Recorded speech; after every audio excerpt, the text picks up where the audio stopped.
Gagasan memindahkan ibu kota Indonesia sebenarnya sudah muncul sejak era Presiden Soekarno, sang proklamator kemerdekaan. Pada masa itu, Soekarno melihat pentingnya membangun pusat pemerintahan yang baru, yang tidak hanya berfungsi sebagai simbol negara, tetapi juga sebagai pusat pertumbuhan baru bagi Indonesia. Soekarno pernah mengusulkan Palangkaraya di Kalimantan Tengah sebagai calon ibu kota baru, karena letaknya yang strategis di tengah kepulauan Indonesia dan jauh dari ancaman bencana alam seperti gempa bumi dan letusan gunung berapi. Seiring berjalannya waktu, Jakarta semakin padat dan penuh masalah. Kota ini menghadapi tantangan besar seperti kemacetan lalu lintas yang parah, banjir yang kerap melanda, hingga penurunan tanah yang mengancam infrastruktur dan kehidupan warganya. Dari waktu ke waktu, mimpi untuk memindahkan ibu kota terus hidup di benak para pemimpin bangsa. Namun, berbagai tantangan politik, ekonomi, dan sosial membuat rencana ini selalu tertunda, menunggu momen yang benar-benar tepat untuk diwujudkan. Pemindahan ibu kota dipandang sebagai solusi strategis, bukan hanya untuk mengurangi beban Jakarta, tapi juga untuk mendorong pemerataan pembangunan ke luar Pulau Jawa. Dengan ibu kota baru, diharapkan pertumbuhan ekonomi dan infrastruktur bisa tersebar lebih merata ke seluruh Indonesia. Di bawah kepemimpinan Presiden Joko Widodo, rencana besar ini akhirnya mulai diwujudkan. Setelah melalui kajian mendalam dan diskusi panjang, pemerintah memutuskan untuk benar-benar memindahkan ibu kota ke luar Pulau Jawa. Lokasi yang terpilih adalah sebagian wilayah Penajam Pasir Utara dan Kutai Kartanegara di Kalimantan Timur. Wilayah ini dinilai sangat strategis, minim risiko bencana, memiliki lahan luas milik negara, dan akses yang baik ke berbagai wilayah Indonesia. Nama Nusantara dipilih untuk ibu kota baru ini, sebagai refleksi dari semangat persatuan dan keragaman Indonesia. Nama ini juga mengingatkan kita pada sejarah panjang bangsa yang terdiri dari ribuan pulau dan beragam budaya. Ibu Kota Nusantara atau IKN dirancang sebagai kota masa depan yang cerdas, hijau, dan berkelanjutan. Kota ini diharapkan menjadi simbol identitas nasional, pusat inovasi, dan motor penggerak ekonomi baru bagi Indonesia.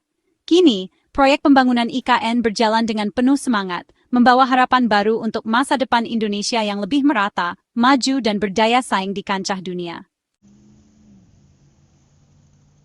Setiap presiden punya peran dalam menjaga wacana pemindahan ibu kota tetap hidup. Soekarno memulai, Soeharto sempat merencanakan jonggol, namun krisis ekonomi menghentikannya. Era SBY, kajian lebih lanjut dilakukan menjadi fondasi penting.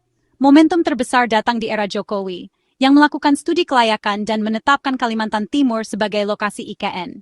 Jokowi meletakkan batu pertama, mengawal legislasi, dan melahirkan Undang-Undang IKN.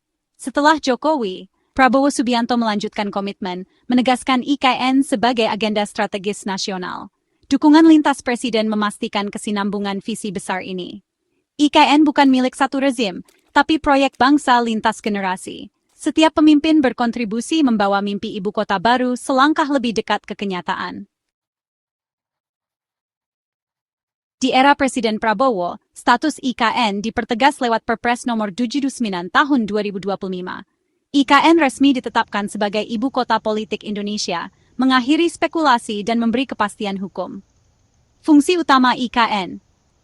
Aktivitas rapat kabinet di ruang konferensi modern, pegawai pemerintah bekerja di kantor baru IKN, suasana pengambilan keputusan politik di gedung pemerintahan Distrikwali, pusat penyelenggaraan pemerintahan, pengambilan keputusan politik, dan administrasi negara. Jakarta tetap menjadi pusat bisnis dan keuangan, memastikan transisi bertahap tanpa mengganggu ekonomi nasional.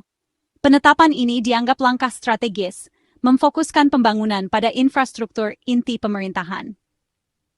Visi jangka panjang, visualisasi kota masa depan dengan gedung inovatif di IKN, pusat inovasi dan teknologi di kawasan IKN, pebisnis berdiskusi di gedung modern at Distok.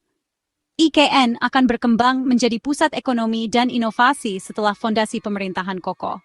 Regulasi ini disambut baik, menegaskan IKN sebagai agenda nasional yang didukung penuh.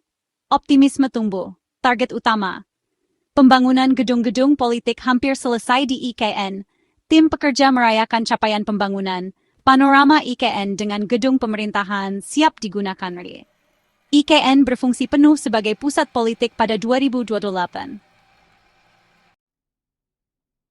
Jokowi, penggagas utama IKN, terus mendukung proyek ini, bahkan setelah tak lagi menjabat. Ia percaya bahwa pembangunan ibu kota Nusantara adalah langkah strategis untuk masa depan bangsa, bukan sekadar proyek jangka pendek.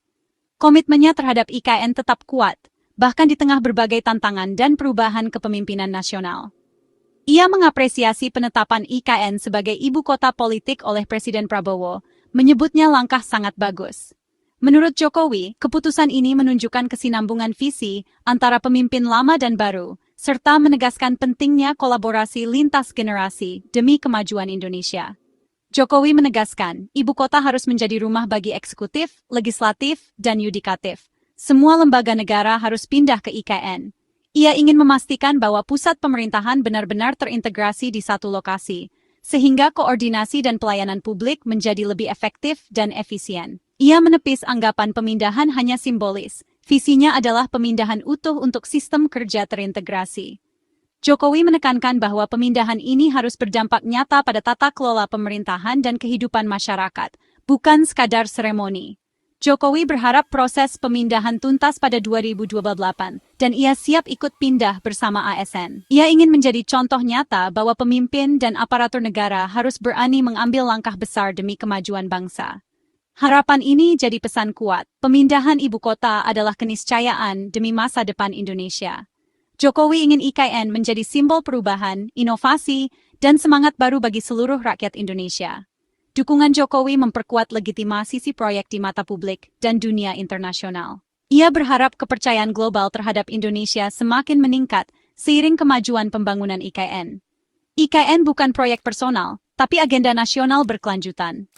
Semua pihak, dari pemerintah hingga masyarakat, diharapkan terlibat aktif dalam mewujudkan cita-cita besar ini. Target 2028 jadi pengingat dan motivasi bersama untuk mewujudkan ibu kota Nusantara. Dengan semangat gotong royong, Indonesia siap melangkah menuju masa depan yang lebih baik melalui IKN. IKN akan menjadi rumah bagi 3 cabang utama kekuasaan negara di kawasan inti pusat pemerintahan. Pilar eksekutif Istana Presiden, Wakil Presiden, Kantor Kementerian, dan ribuan ASN akan berkantor dan tinggal di IKN. Pilar legislatif, gedung parlemen baru untuk MPR, DPR, dan DPD, memastikan sinergi antara eksekutif dan legislatif. Pilar yudikatif, Mahkamah Agung, Mahkamah Konstitusi, dan Komisi Yudisial juga akan direlokasi ke IKN. Selain itu, markas besar TNI, Polri, dan Bank Indonesia akan hadir untuk menjamin keamanan dan stabilitas. Pemindahan menyeluruh ini syarat mutlak agar IKN berfungsi penuh sebagai ibu kota negara. Semua lembaga tinggi negara akan terintegrasi secara fisik dan fungsional di Nusantara. Pembangunan IKN dibagi dalam beberapa tahap strategis yang saling terintegrasi dan berkesinambungan. Setiap tahapan dirancang untuk memastikan pembangunan berjalan efektif, efisien, dan sesuai target, sehingga IKN dapat berkembang menjadi pusat pemerintahan baru yang modern dan berdaya saing tinggi. Fase pertama, yang berlangsung hingga tahun 2024, berfokus pada pembangunan infrastruktur dasar dan fasilitas inti di kawasan inti pusat pemerintahan atau KIP. Proyek utama meliputi pembangunan jalan utama, bendungan untuk pasokan air, serta Istana Presiden yang menjadi simbol pusat pemerintahan baru. Fasilitas pendukung seperti jaringan listrik dan air bersih juga mulai dibangun pada tahap ini. Fase kedua, yang berlangsung dari 2025 hingga 2029, menitik beratkan pada pelengkapan infrastruktur kota secara menyeluruh. Transportasi publik modern seperti bus listrik dan jalur khusus mulai dioperasikan, serta pembangunan hunian massal untuk ASN, TNI, dan Polri, agar mereka dapat segera bermukim di IKN.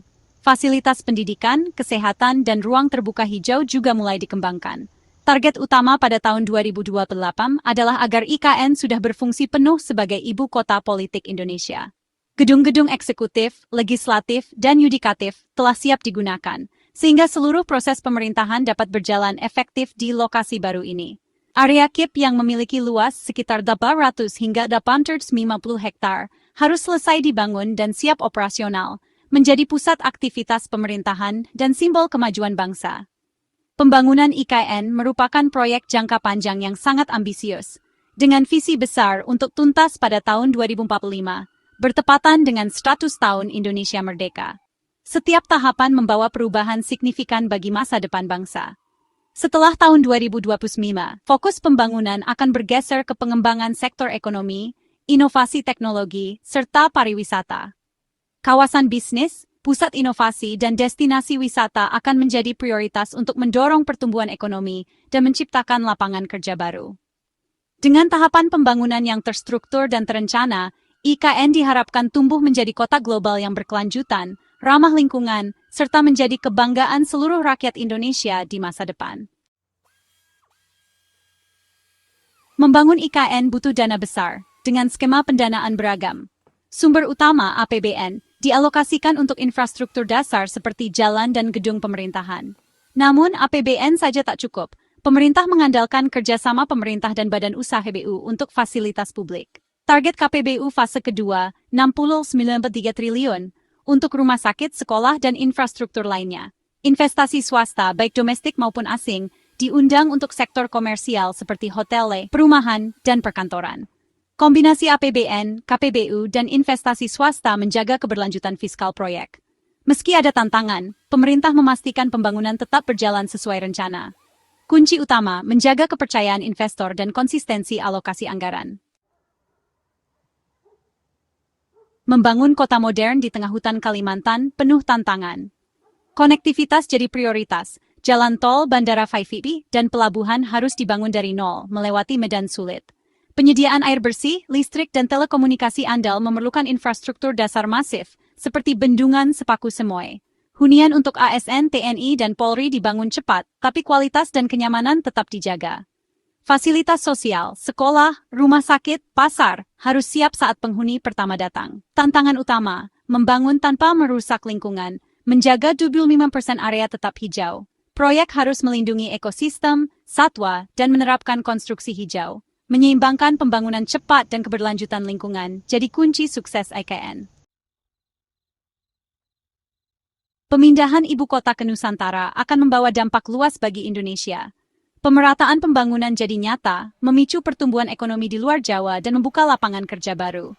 Tata kelola pemerintahan diharapkan lebih efisien, dengan koordinasi lembaga tinggi negara dalam satu kawasan. Jakarta bisa fokus sebagai pusat ekonomi global, sementara IKN jadi etalas kemajuan Indonesia. IKN dirancang sebagai kota cerdas, hijau, dan berkelanjutan, simbol komitmen Indonesia pada lingkungan. Jika sukses, IKN bisa jadi model kota masa depan dunia. Pemindahan ibu kota juga diharapkan melahirkan budaya kerja baru yang profesional dan inovatif.